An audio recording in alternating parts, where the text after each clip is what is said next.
Hello, dear listeners, and welcome back to another episode of our podcast. Today, we're going to delve into a topic that's close to my heart, and I'm sure to many of yours as well. The art and science of creating beautiful borders and edgings for your garden beds. Gardening is a passion for many, and it's not just about growing plants. It's about creating a space that's visually appealing. That's a reflection of your personality, and that brings you joy every time you step into it.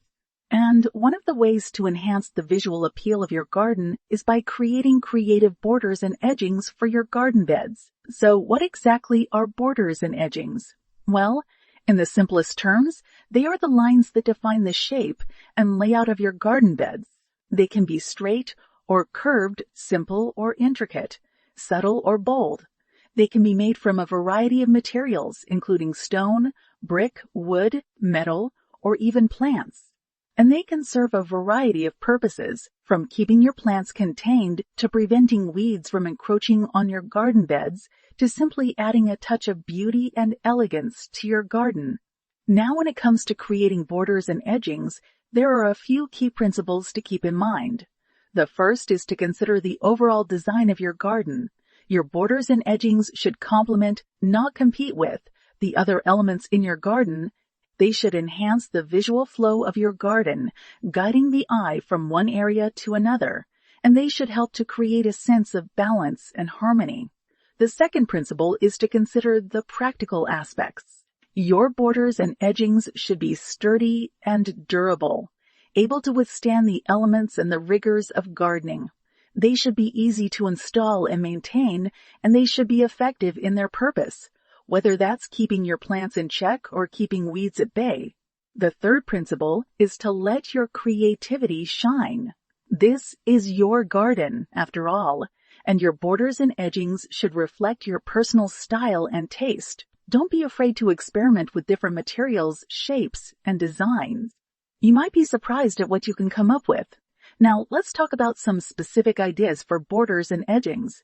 One classic option is to use bricks or stones. These can be laid out in a straight line for a clean, modern look, or they can be arranged in a curving, winding pattern for a more natural, organic feel. You can also play around with the color and texture of the bricks or stones, choosing ones that complement the colors of your plants or that add a contrasting pop of color. Another option is to use wood. This can be in the form of wooden planks, logs, or even driftwood for a rustic, beachy vibe. Wood can be painted or stained to match your garden's color scheme, or it can be left natural for a more earthy look. Metal is another material you can use for your borders and edgings. This can be in the form of metal edging strips, which are easy to install and provide a sleek, modern look. Or it can be in the form of old metal items that you repurpose, like old wheel rims or metal pipes, which can add a unique industrial vibe to your garden. And finally, don't forget about plants. Low-growing plants like creeping thyme or sedum can make for beautiful living borders. Or you can use taller plants like boxwood or lavender to create a more substantial border. Just be sure to choose plants that are suitable for your climate and soil conditions, and that won't grow too aggressively and take over your garden. In conclusion, creating beautiful borders and edgings for your garden beds is a fun and rewarding project that can greatly enhance the visual appeal of your garden. So why not give it a try? You might just find that it's the perfect finishing touch that your garden has been missing. That's all for today's episode, dear listeners. I hope you found it inspiring and informative. As always, I'd love to hear your thoughts and questions, so feel free to reach out. And until next time, happy gardening.